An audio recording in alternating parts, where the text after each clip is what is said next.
Naging siksik sa aktibidad ang nakaraang linggo ni Pangulong Ferdinand R. Marcos Jr.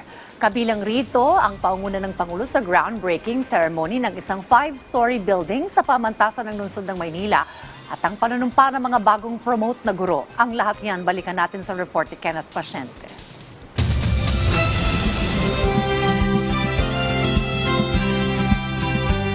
Muling umarangkada ang mga aktibidad ni Pangulong Ferdinand R. Marcos Jr. matapos gumaling sa diverticulitis. Lunes, malugod na tinanggap ng Pangulo ang President at CEO ng Mitsubishi Corporation at natalakay ang patuloy na pakikipagtulungan ng pamahalaan at ng pribadong sektor upang pasiglahin ang pamumuhunan, magtayo ng makabagong infrastruktura at suportahan ang pangmatagalang paglago ng bansa. Nanguna rin siya sa pulong hinggil sa paghahanda ng Pilipinas bilang chairman ng ASEAN 2026. Tinalakay sa pulong ang mga konkretong hakbang na makalilikha ng trabaho, susuporta sa maliliit na negosyo, pagpapahusay ng serbisyong digital at magpapatibay sa mga programang nakasentro sa mamamayan upang matiyak ang isang ASEAN chairship na may malinaw na benepisyo para sa mga Pilipino at sa buong rehiyon. Huwebes, inilunsad ang TESDA Skills Passport mobile app sa pangunguna ng Pangulo. Ito ay plataporma na dinisenyo upang pag-isahin sa isang app ang mga training record, sertipikasyon at pagpapadali ng paghahanap ng trabaho. Layo ng inisyatibang ito na gawing mas madali ang access, malinaw at bukas sa publiko ang skills development habang nakaangkla sa makabagong teknolohiya. Tampok sa app ang gabay mula training hanggang trabaho. Dito pwedeng i-post ng TESDA graduate ang profile certificates at trainings para madaling makita ng mga employer sa loob o labas ng bansa. Makakakita rin ng direct access sa TESDA online programs at mga libreng courses, pati na rin sa mga scholarship opportunities na pwedeng i-apply mismo sa app.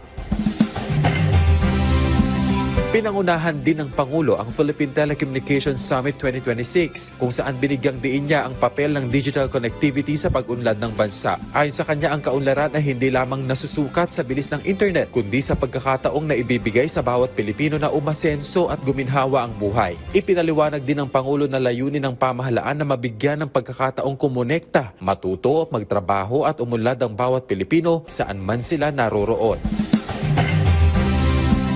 Biyernes mismong ang punong ehekutibo ang nanguna sa groundbreaking ceremony ng pamantasan ng lungsod ng Maynila College of Allied Health Sciences Building. Isa itong 5-story building na layuning makapagbigay ng state-of-the-art College of Medicine na magtatampok ng makabagong classroom, laboratorio, simulation rooms at research facilities. Ayon sa Presidente, magbibigay ang bagong pasilidad ng pagkakataon sa kabataang Pilipino na mag-aral ng medisina at allied health sciences na huhubog hindi lamang sa kanilang kakayahan kundi pati na rin sa karakter ng mga susunod na profesional sa kalusugan. Binigyang diin din ito ang pangako ng administrasyon na palawakin ang akses sa dekalidad na edukasyon at serbisyong pangkalusugan.